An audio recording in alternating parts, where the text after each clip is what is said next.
Allons enfants de la patria, la jour de gloire. No.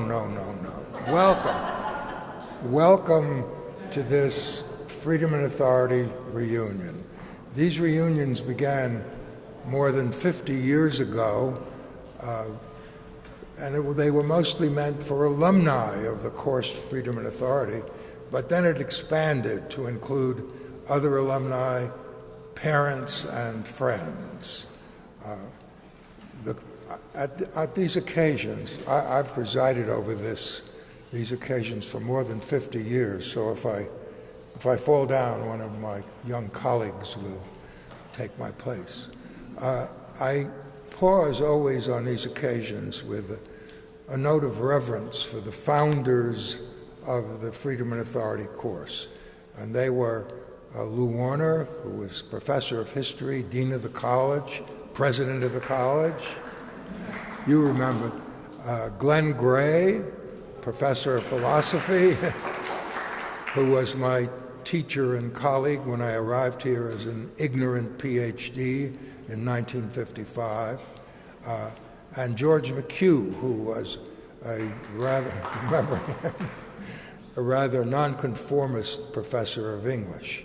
And what they did was establish the first general studies interdisciplinary course at the college. It was a pioneering enterprise, and it was designed to counter what they feared was the growing specialization of knowledge and to restore what Glenn Gray once called the lost vision of the unity of knowledge. It was a pioneering course, and one of the people who was in the very first class is here today, Dwight Brothers. Where are you, Dwight? There he is. You were in Lou Warner's section, yes. Now, I obviously am the old guard. I met ex-President Celeste on the campus this week, and he called me an ancient. He said he didn't know whether that ancients were allowed back on the campus. Well, I am. Now, each year we've met to discuss a book, a film, and we're discussing today the book Rock the Casbah. Most of you have not read the book. That's always true in the past, and I want to assure you right now, if you haven't read the book, as people haven't in the past, that has not interfered with their ability to participate in any way. Now, here's how we're going to proceed today. First, Jane Murphy, here she is, of the History Department, one of the bright new faces of the present Colorado College, is going to give you a little summary of the book with some things to think about. Then we're going to break into groups and go to classrooms in this building for discussion with a galaxy of Colorado College faculty representing different disciplines, interdisciplinary course. By the way, there are now many interdisciplinary courses at the college. And then we'll come back here again for a bare-knuckled plenary session in which you express your ideas. And please come to those meetings and to this plenary session prepared to talk. We want to hear what your views are. A little bit later, I'll tell you where to go, but now I'll introduce Jane Murphy, once again, one of the bright stars of the college.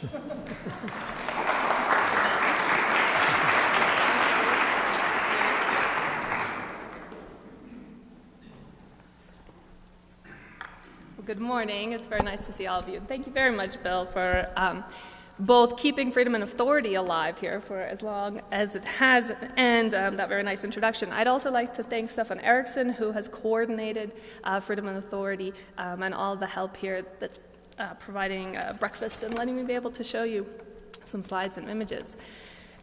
When you were mentioning, that you all may not have read the book, it reminds me of one of, the silly jokes about professor asked, have you read a book? Good Lord, read it? I haven't even taught it. But this is a book that I do encourage you to read at some point. I think it's quite interesting. And today I'm going to talk both about some of the main figures in the book and also put it in sort of a slightly broader context than I think Robin Wright does. To begin with, her title, Rage and Rebellion Across the Islamic World. And I want to start by sort of looking at where is the Islamic world. I know that the word, the sort of, okay. So where we think of the Arab world here in the Eastern Mediterranean across North Africa is really a fairly small part, less than 20% of the sort of global Muslim population. So there's 1.6 billion Muslims worldwide. That makes them about 23.4% of the world population. These are 2010 figures. And this is looking at projections for their distribution in 2030, but already you can see that the main countries, Indonesia, Pakistan, India, Bangladesh, those are already the top 4 most populous Muslim countries today. By 2030, Nigeria will overtake Egypt. So there won't be an Arab country in the top 5 most populous Muslim countries, right? So we need to differentiate Arab and Muslim in that way. And also to understand that Islam is a global religion, as you can see here visually. One of the key issues for Muslim countries, so the Muslim countries are the dark green, and then in this kind of mustard yellow, these are the non-Muslim developing countries, and then the lighter yellow, these are non-Muslim, more developed countries. So you can see that there's a sort of basic similarity between Muslim and non-Muslim developing countries. And one of the major demographic challenges is this very large youth population. So, almost a third of the population under 14, 2/3 of the population almost under 29. If we think about the Middle East in particular, maybe 63% of the population under 29. So that causes also in this region of the Middle East and North Africa, we have some of the highest estimates for unemployment for that youth population under 29 at about 25%. And then higher than 25% if we factor in underemployment. So I just want you to think, we in the United States are living here with about 8% unemployment, right? And the challenges that presents a wealthy, developed nation. But obviously, there's a great regional pressure because of this. And just also, as in the United States, a university degree does make the employment picture a little bit better. And it's worth noting, too, that women are more than half of the university graduates in many of the Arab countries. So things are shifting, but there's a lot of pressures. We also can see, that obviously in the developed countries have a different problem facing them, or a challenge, which is a very large older population. The Pew Research Center does very interesting polling. You can go to pewforum.org, and they have many studies and this is where I've taken this data. So here we might think about, do women and men have different kinds of religiosity? For the most part, they're quite similar. Here they're just categorized by the differential between the genders. But you can see South Asia, Sub-Saharan Africa, Southeast Asia, very high percentages of women and men saying that religion is very important in their lives. And then quite a difference here. The Middle East, a little bit less, but still quite high.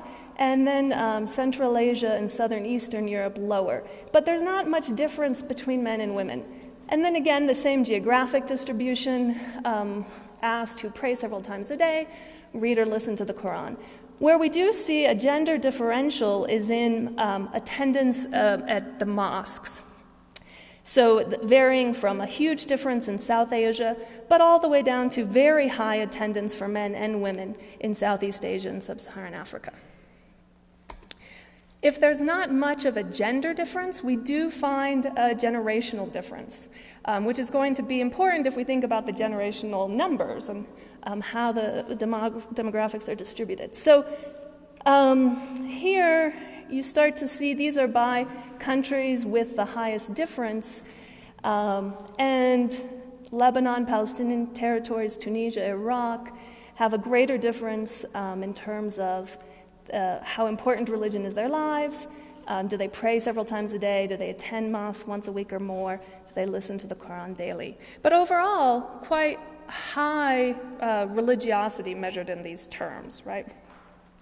And these, so I think that we have to sort of have both the picture of this demographic youth population, economic challenges that they're facing, and a backdrop of fairly high religiosity.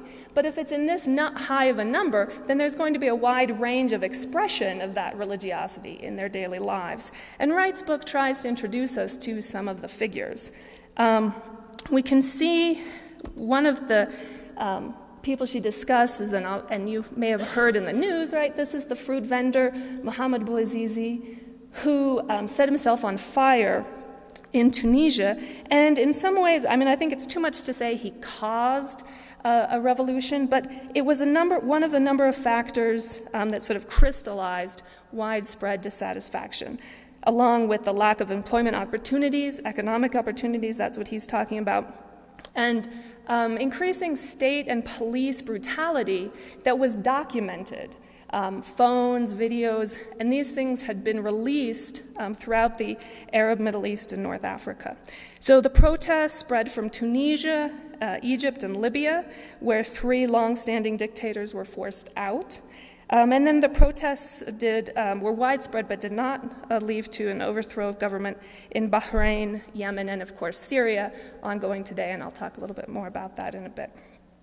Some of the figures that Robin Wright introduces us to, one is this Saudi woman, Hissa Halal, who went on, this is sort of an era sort of version of American Idol, but around poetry. And so people from all across the Arab world submitted poetry. Finalists were narrowed down. She's one of the finalists, and she got sort of standing ovations and eruptions of applause when she recited this poem, The Chaos of Fatwas. I have seen evil from the eyes of subversive fatwas. These are the religious rulings. In a time when what is permitted is confused with what is forbidden. When I unveil the truth, a monster appears from his hiding place, barbaric in thinking and action, angry and blind, wearing death as a dress and covering it with a suicide belt. She goes on to more forcefully claim that, Islam has been misrepresented. In fact, at the most basic understandings of, as she puts it, what's permitted, what's forbidden, have been inverted. And even in Saudi Arabia, there's a wide following for this kind of public speaking. And some of the leading religious scholars have also sort of, who had been more sympathetic to bin Laden or al-Qaeda kind of rhetoric, have become increasingly sort of rejecting that publicly, issuing statements. Then another kind of realm of this cultural shift that she's talking about is in music, hip-hop and rap. One of the first groups, this is a Palestinian Arab group called Dam, which means both blood and land. And then this is El General, a Tunisian rap artist whose songs really became kind of the soundtrack for the revolution in Tunisia. Women participate too. These are 2 Palestinian women, and this is another Sabrina DeWitch, quite popular. Kanan, he's a Somali-Canadian artist. And Omar Efendim is a Syrian-American artist who actually is going to be coming to Colorado College on January 21st. And so we've got a year-long event sort of tied to this NSO reading. So they're speaking for the youth, they're criticizing the status quo and criticizing the elites within their society, religious elites and political elites. There's also a lot of public art and graffiti. Here I'm really just highlighting one artist, Robert Banksy, who has done work around the world, but these are some of the graffiti work that he's done on the barrier wall erected between Israel and Palestine. And you can see kind of using these spaces to imagine different alternatives and to critique the status quo. And you've got sort of, instead, throwing a bouquet of flowers, a girl escaping with balloons, where is peace, and what could you imagine through the barrier? Could you imagine a girl checking a military rather than being checked by the military? Dalia Ziada is a very interesting figure and figures pretty prominently in Robin Wright's book. She's a human rights activist, has been for quite a long time, sort of has a personal story as she got into it.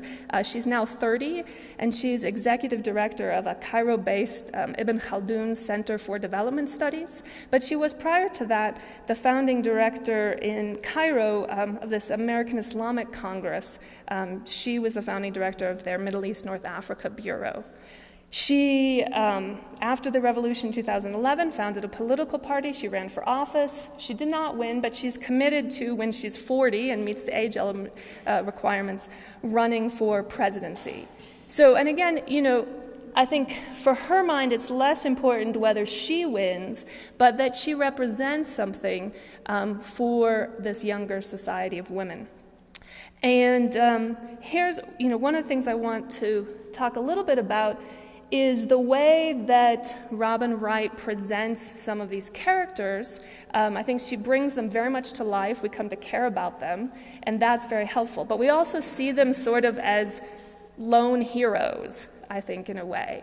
And that here, all of these affiliations and her network with other peace activists, with other human rights activists, both inside Egypt, which had staged a number of major protests over the last 5 and 6 years, had collaborated internationally.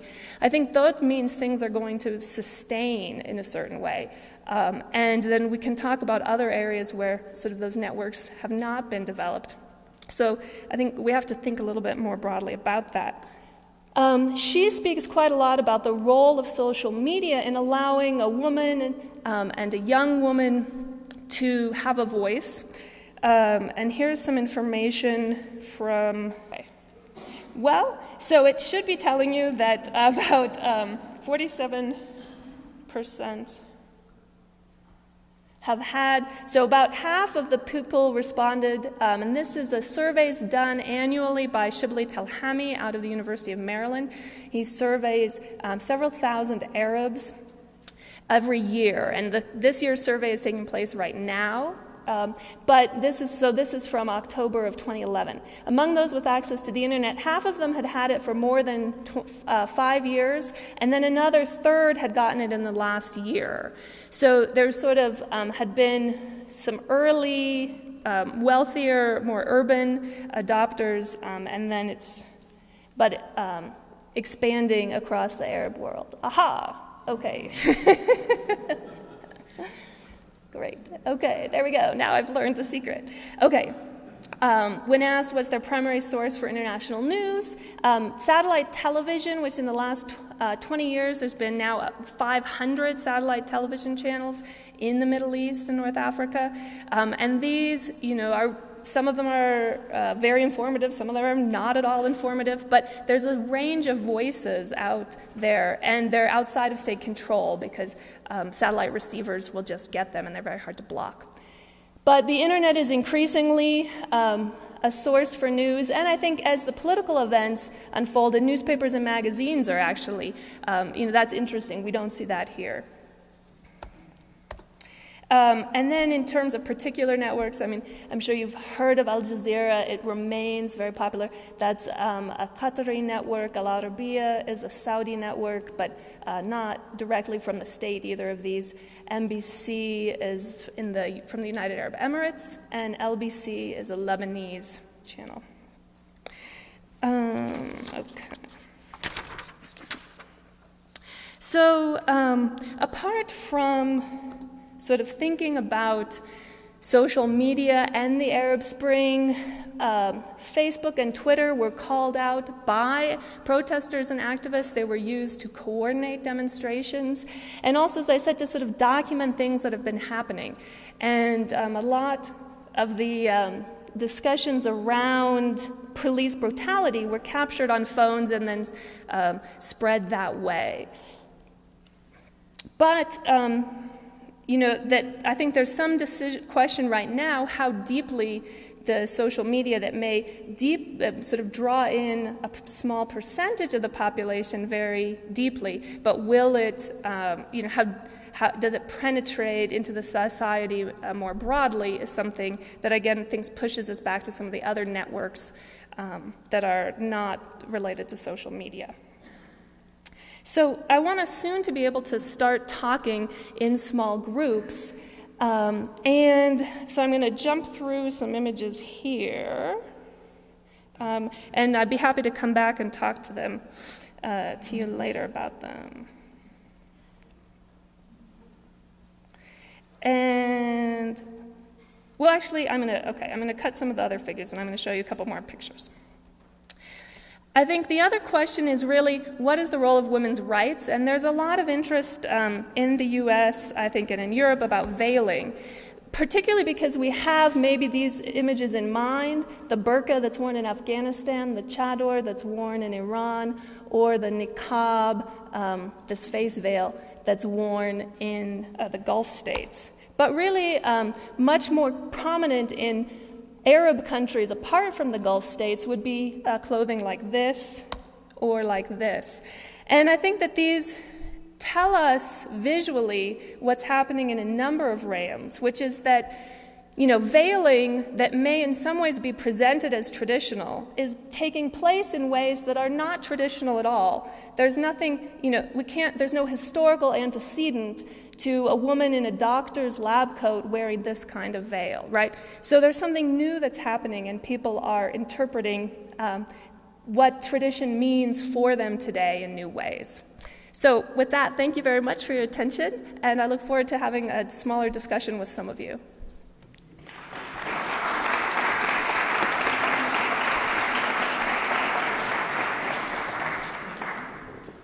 I told you she was a star. Well, now, here's what to do. We've got these discussion leaders, and I'm going to tell you, how about those who have linen color, I think that's the color, go with Rashna Sinj from the English department. Stand up so they can see you. Go by the door, and they'll follow you to room 225, which is on this floor. Those who have green, go with Stefan Erickson of the math department, the one who coordinates Freedom and Authority. And if you will go to the door too, they can follow you to room 216. 216. Those who have teal will go with Owen Kramer. Where is he? Look at the teal color, and he'll go to room 217. Those who have peach will go with Jane Murphy to room 219, also on this floor. Those who have light blue will go with Dan Leon. Where is he? What? And you're going to stay in this room for the discussion because we ran out of rooms. Those who have yellow will go with me to room 223. That's a classroom I taught in for 54 years. I was there on the day John F. Kennedy was shot. That's another story. Those who have purple will go with Marcia Dobson of the Classics Department to room 117. 117 is downstairs, 100. So why don't you go to the door and they'll follow you. Okay. Those who have, this is called neon green, but what do you call it? John Riker of the Philosophy Department will go to room 119 downstairs. Those who have gold will go with Dick Hill. There he is. And they will go to room 121 He's of the physics department. He's an astronomer. Those who have light green will go with Chris Pangborn of the history department to room 122, and those who have pink will go with Barry Sarche. Where is he? And he's going to go to room 128. He's a veteran of the English department. Now, go to those places, run, don't walk, and you need to be back here no later than 10:15 so we can have a bare-knuckled plenary discussion.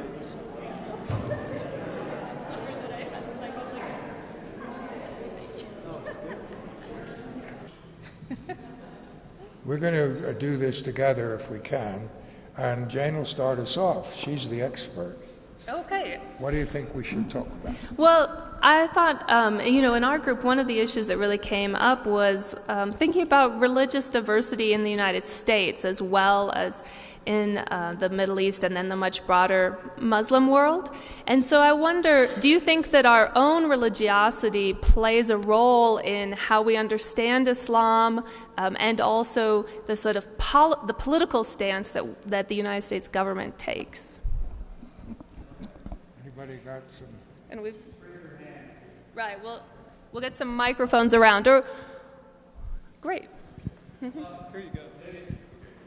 This is Hans Grimm Jr. Yeah, I'm Hans Grimm, class of '83, we didn't discuss that particular point in our room, but I think that one of the reasons that people in America have such a hard time understanding Islam is that in the United States, for most of us, religion is not central to our lives, and people will say that they are Christian or Jewish or whatever their religion, but it is an important piece of a lot of people's lives, but it is not central. And I think, one of the things I got from Robin Wright's book is that for people, young, old, modern, traditional, it is very much more central to their lives than we're used to. And so I think that is a barrier to really understanding what's happening in that part of the world. Anybody got any other views about that? Wants to build on that discussion. Jane and I sort of disagreed about this. We do. Because I guess one thing I'd also like to ask is whether you think that the importance of religion in one's life is a barrier to certain Americans understanding other Americans as well. I think that there's some demographic. It actually came up. We searched and found that 23.6% of Americans identify as evangelical Christians. So, of course, that could also have a range of meanings. We don't want to assume that evangelical Christian is just sort of one, but that would be, to me, a strong statement of the importance of religion in those people's lives. And in other, in our lives too, and I think this has been, Bill, why don't you talk a little bit too about your views?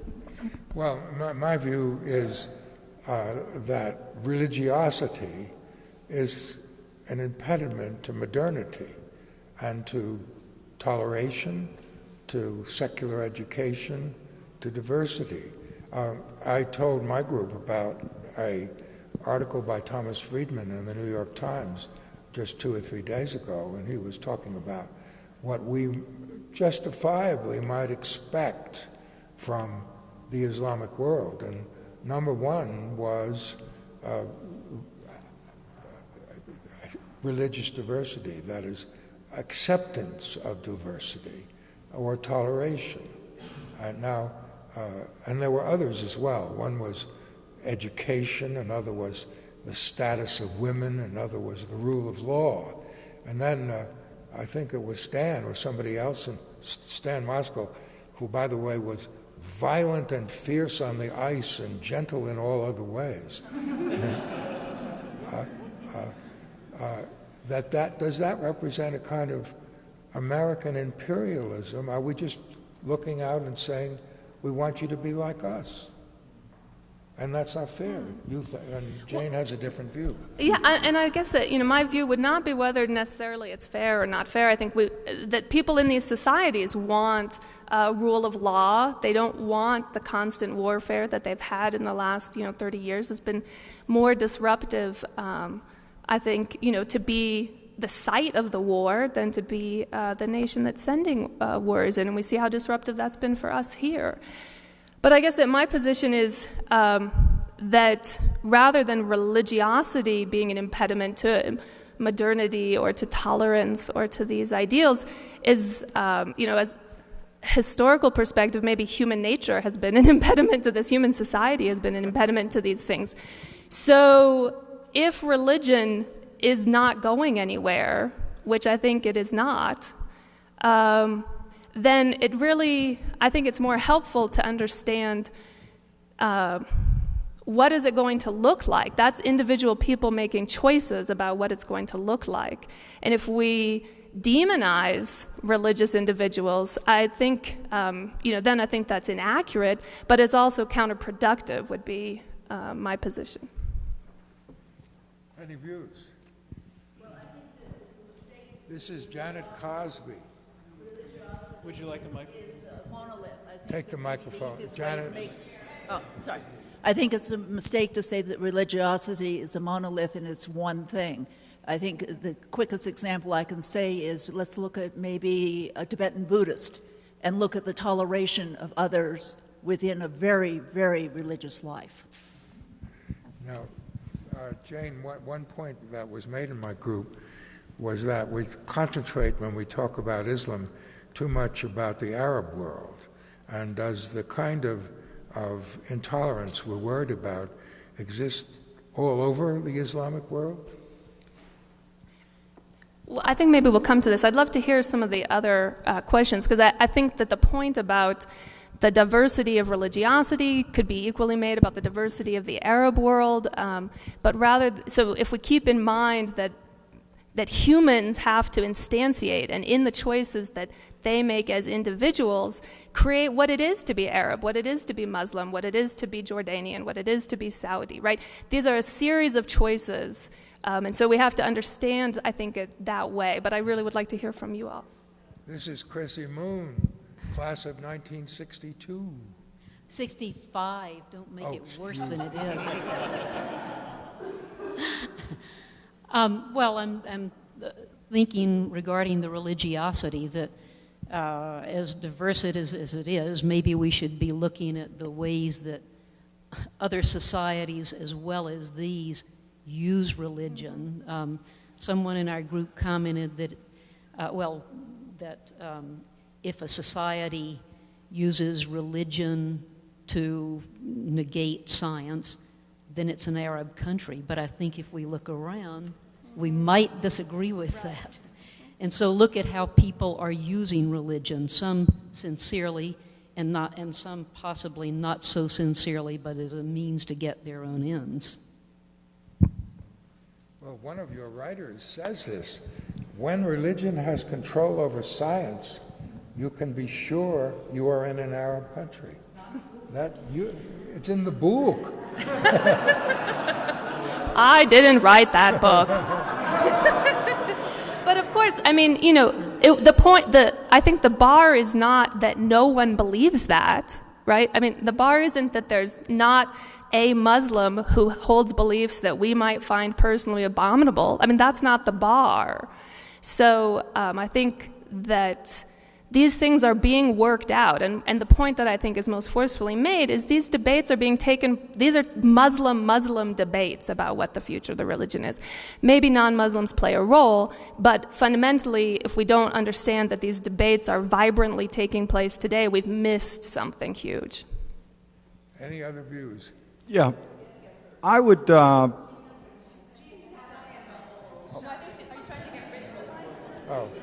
Ladies I don't have to first. stand up. I just want to point out that, I mean, Islam is a religion that requires you to pray 5 times a day. That's pretty much control. And it is a singular religion. I mean, we have diversity here like crazy. And when we protest, we're not protesting against our religion particularly. We're protesting about political, economic situations, whatever. They have a hell of a lot of guilt, because they're not only protesting, I mean, most of it is involved with the religiosity of the country, because it is Islam.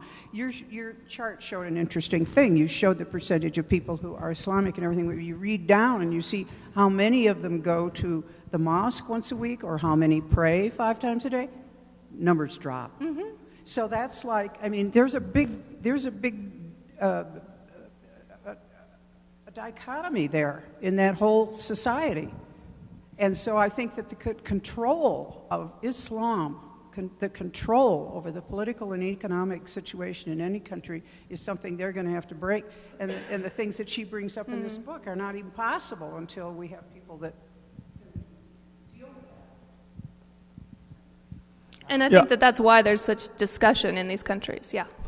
I would challenge the professor's assertion that religiosity is an impediment to modernity on a couple grounds.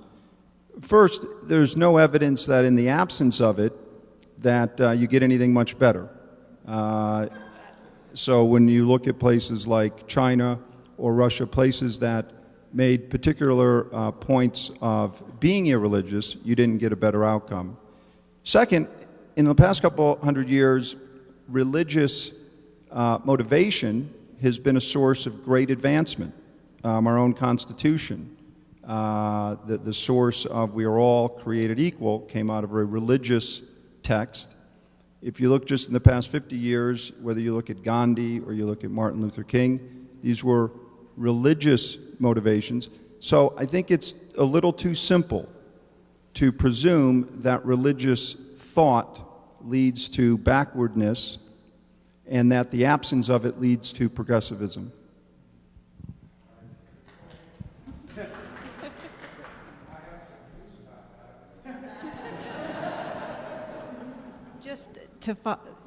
Just one qualification. All men are created equal, excluded women, Indians, blacks, white indentured, men without property. I mean,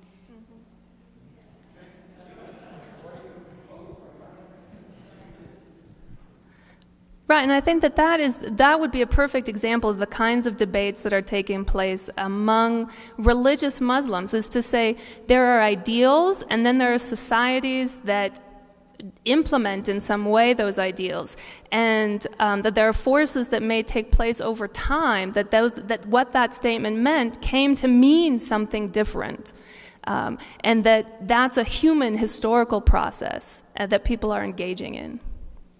Dwight, you want to say about what your reservations are about the book? Because he didn't raise it on religious grounds, but you spoke about a reservation. Oh, I'm sorry. Speak about what your reservations were about this book, which you expressed. They weren't based on the religious issue, but on more general things, I think. What are your reservations about this book? Well, I think it's a bit optimistic, but also... Sorry, yeah.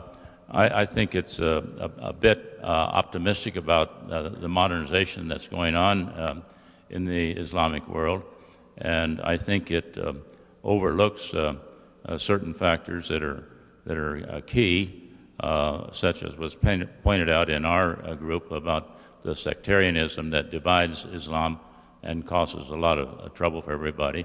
And it also leaves out the great problem that we have as a society, trying to get along with the Israeli-Palestinian thing, which is causing a great deal of trouble in parts of that part of the world, and these are just imponderables in my mind. Any other views? Here's a person.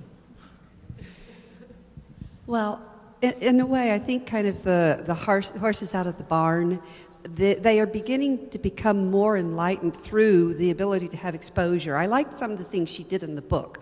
The internet, the fact that the women are educating more than the men, in university settings, and some of those women are going into things like theological studies where they're learning that it's not the base Quran that has negated them to this life of slavitude like it is. It's the fatwas put down by controlling clerics after the fact. It's a lot of this stuff.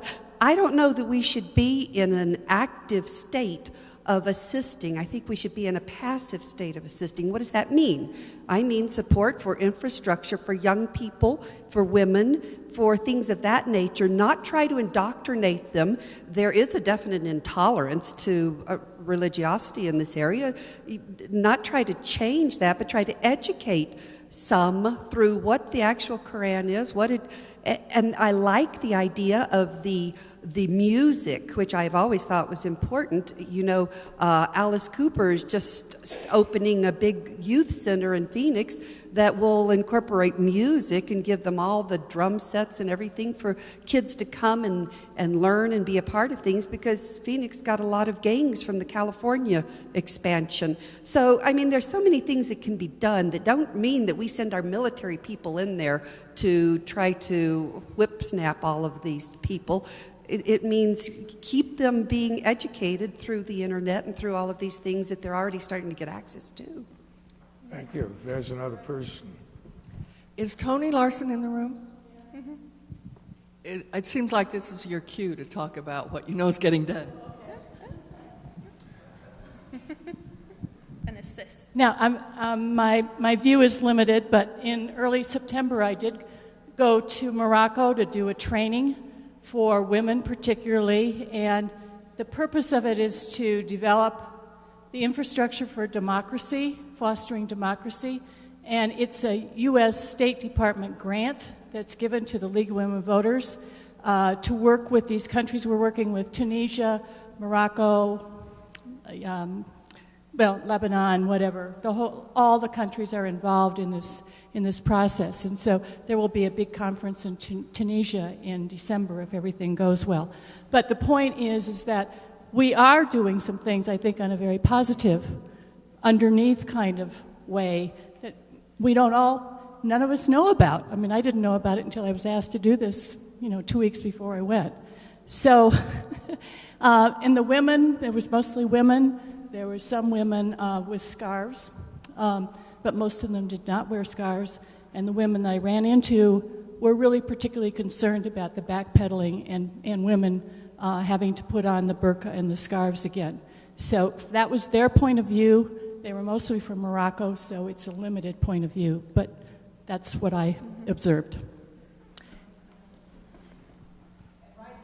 Right here on campus, there's an art exhibit on cross-cultural. I really encourage people to go see it.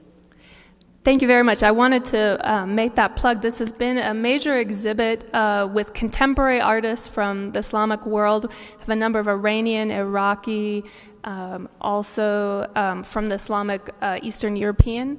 And so that's in the Idea Space, the main gallery in Cornerstone Theater, as well as some interesting works, and I encourage you to see them in the Coburn Gallery that's in the Warner Center. But also, I'm particularly proud of students in my FYE class. They have done an installation that's on the wall outside of the Cornerstone Idea Space Gallery, where they've started to sort of play, as some of these artists had, with sort of integrating, if we take this question, are tradition and modernity in conflict, or are they already layered together in certain ways? And so exploring that through art, they've taken Persian miniatures and then inserted modern images, and one is a video. So I hope that you'll see both my students' work and then this major art exhibit over at Cornerstone. Any other views? Please. Now, ordinarily, we don't let the faculty speak unless called on. I'm calling on you. Rashna is speaking as a parent. I'm calling on myself because I was born and raised in India, which was colonized for 250 years by the British. And I would like to suggest, just in hearing some of your very interesting insights, that we don't approach the Middle East from a colonizing model, that we can bring them education, and we can bring them insights, and we can bring them and we can teach them, but a solidarity model that we can work together with them on common interests. And that's all I wanted to say.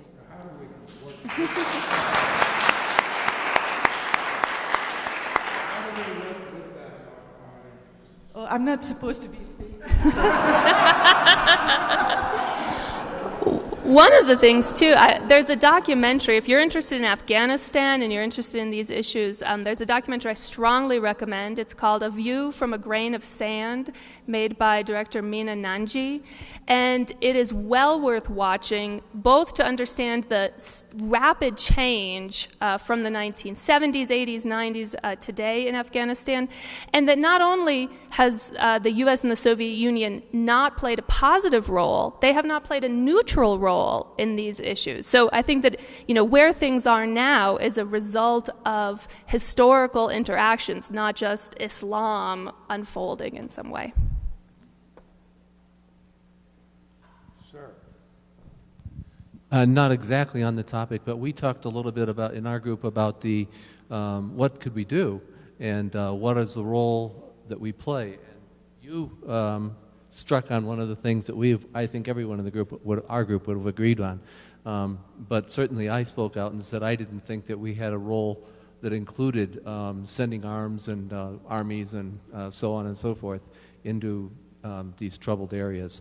But that another person in our group suggested that the possible solution, no way of how to actually implement it, is to have stronger economic ties, as we do, for example, with China, who is certainly, you wouldn't call that a democracy.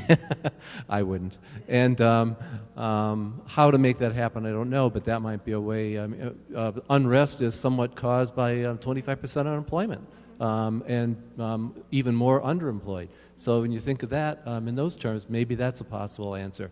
I think the role that we play is very important, and I don't think it involves. I don't think it's fair to say we have a seat at the table. I don't think it's fair to say we have an active role in the way that we so often do, and that I so often speak out against.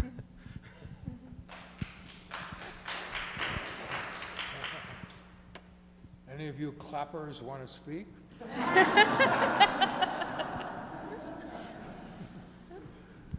Well, I wanted to change the focus a little bit to communication.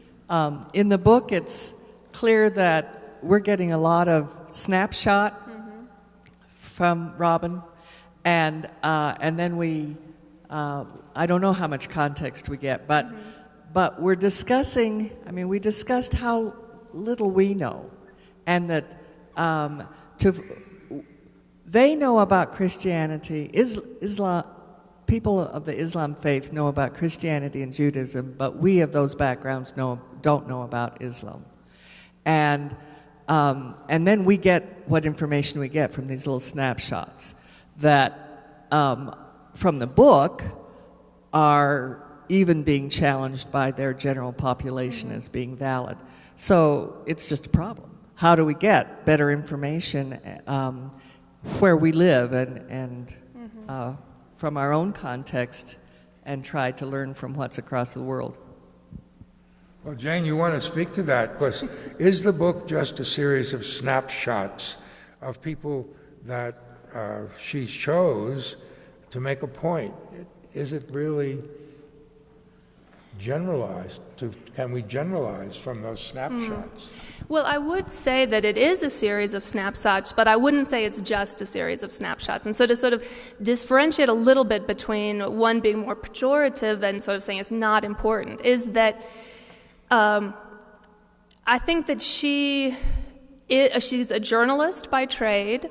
She is very gifted at telling these stories and making these people come to life. And there's an important value. She wrote this for an American audience. I think it's accessible, and I think it's somewhat surprising. And those are two good things, because if we're trying to break down, it's not that I would want you to come to me and really get the right list of the 10 things Islam is. I would like you to understand there is no list. so that to begin to meet individuals is one of the most important ways to change our opinion. I think we've seen that in gay marriage issues in the U.S.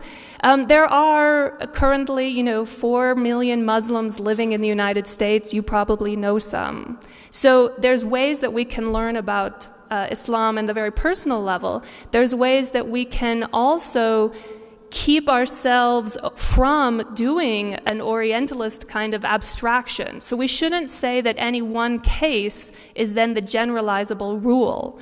And in no way are these numerically representative voices. She doesn't even make that claim. But certainly I would not. But if we're only hearing also not numerically representative voices, but they're dominating the press and media, then it's very important that we understand, even if we don't understand much about Islam, that it is, I would say, up for debate now, as it has been historically. And I think sort of one of the things that you pointed to, historically, Islamic society had large numbers of non-Muslims. For the first centuries of rule, non-Muslims were the majority in Islamic empires. But over the 19th century, with this sort of nationalist impulse that all groups of people should be living next to each other and that different people have to go to some other land, there was a lot of migration and forced migration, some very horrific massacres, to move people around Europe and the Middle East, so that cities that used to have significant Jewish populations, significant multiple kinds of Christian populations, large different kinds of Muslim populations, now suddenly have Turks, and they have Arab Muslims, and they have, Shia Iranians, and there is Israel, and the vast majority of the Jewish population from the Middle East leaves what had been historically a kind of homeland for a new kind of homeland. And so that has really changed the discussion about religion, but in the very recent past. And those discussions can take, if we've seen how radical the change has been in 150 years, we can imagine that there can be very radical change in the future. So it may be, I think that it's not only good change as a possible outcome, right? There could be some bad things coming too, but that we need to hear the voices of people who are invested in this and who may be collaborating or may be saying, please leave us some space. Any other views? Well, let me ask you a question on Jane. Are we justified in judging? Does that create a chasm of misunderstanding? And by judging, I mean, if I say that genital mutilation is barbarous, if I say that the treatment of women in Saudi Arabia, beating them if they have lipstick on or whatever, these are in your book, so that I'm not making this up. If I criticize the idea of violence against other religions, if you're not Muslim, you're a Tartar, is that bad just to judge? Because that, am I imposing a Western moral view when I do that?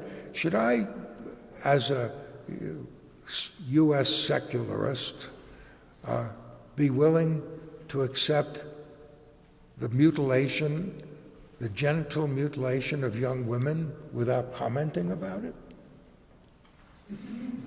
Do you want to speak to this? Yeah.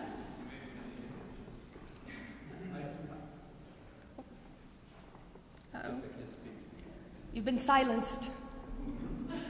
Doesn't work anymore. Where's the other mic? Does that one work? No, I guess it's working. I'm sorry. I hit it enough. I would make a differentiation between judging and advocating, or judging and imposing. You are, and I don't think there's anyone in here that's thoughtful that wouldn't make a judgment for them in their own mind. They would judge. And it's some of the things you mentioned are so foreign to what we know and live with in this country that we would be, I just can't imagine we could even think about it and not make a judgment. But to impose or to say, that a society that condones that, or majority that condones that, you may judge against it, but I think it's up to them to see the light, up to them to make a decision. Well, and what I would say, I mean, I think to a certain extent I completely agree that judging is human. So we judge, I may be judging you, you've been judging me, right? And we also judge at this kind of cultural level where we may sort of identify. So the things, though, that I would shift from what you said, Bill, one is, to what extent do you represent Western secularism? That's a very, very broad term. I might also put myself in that tradition, and yet you and I disagree about things. So one is to think about the sort of categories of opposition. Two, then certain, so the practice of female genital mutilation is not in any real way Islamic. It is practiced in certain regional areas. Egypt, 97% of women, but exactly the same percentages of Christian and Muslim women have had some kind of genital cutting. What this is varies widely, and that's important information to have. But,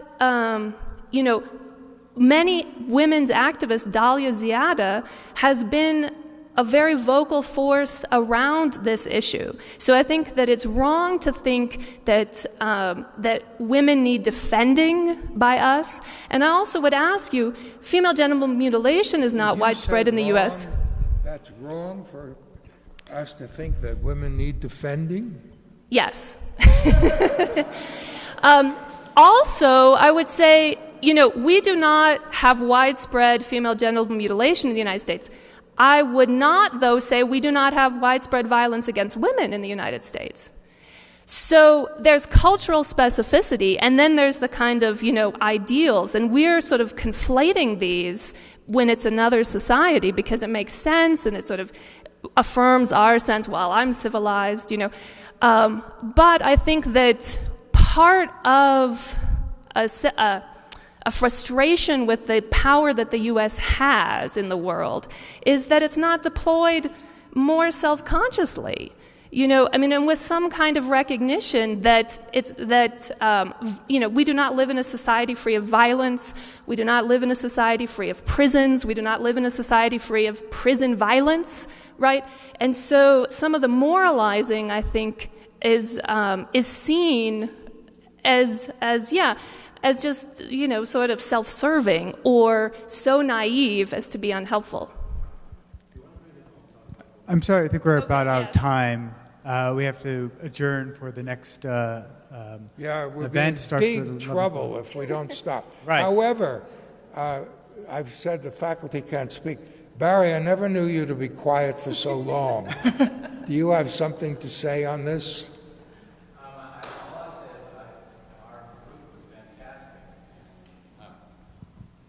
Can you hear me now?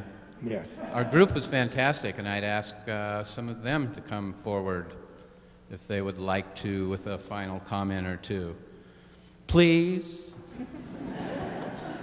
Well, That's I'm not gonna sorry help. we have... And this... Oh, go ahead. Well, I was just going to make a comment, and maybe it's a little bit... I'm sorry I wasn't in your group, but I was just going to make a comment, and I hope it's a little bit off topic for the book, but it really made it clear to me when you showed the charts about youth unemployment.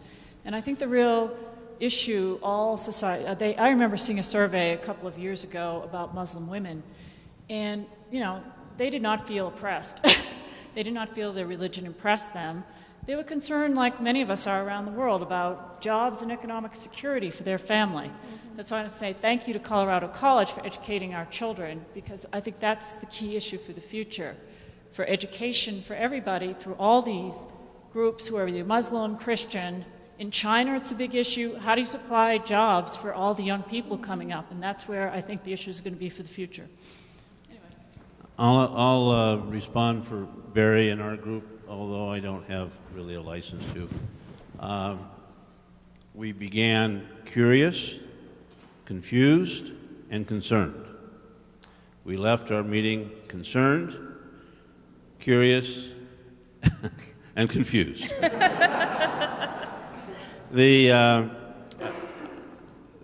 all of this, I think, does need to put in the context of the discipline of our two leaders here, and that is many of the things we're dealing with have historical roots, and a lot of the conversation this morning has not focused on those historical roots. The glaring absence of the Israeli-Palestinian conflict from the book, to my thinking anyway, negated a great deal of the worth because it's such a central theme to the thinking at this time. We think we all would like to see the end of this movie, but we're not going to. Think about where the Catholic Church was not so many 100 years ago. We're not going to make it through the Reformation, if we think there is going to be a Reformation of the Islamic world, but we will certainly enjoy or be interested in seeing the chapters unfold. Jane, you want to have a few last words? We're never going to let you go. I think, one, thank you very much for coming. I really enjoy the small group discussions, and I enjoy your students, your children who are my students in my class. I think that history is not going to come to an end. That's right. So we're not really anticipating, aha, we've got it. But I think that in terms of foreign policy, Israel-Palestine is an important issue, but in terms of domestic policy and people's families and what they most care about, that is an issue that Palestinians and Israelis most care about in their daily lives. And so also I think bringing our own agendas, can sometimes blind us to what are people's concerns that may be more shared.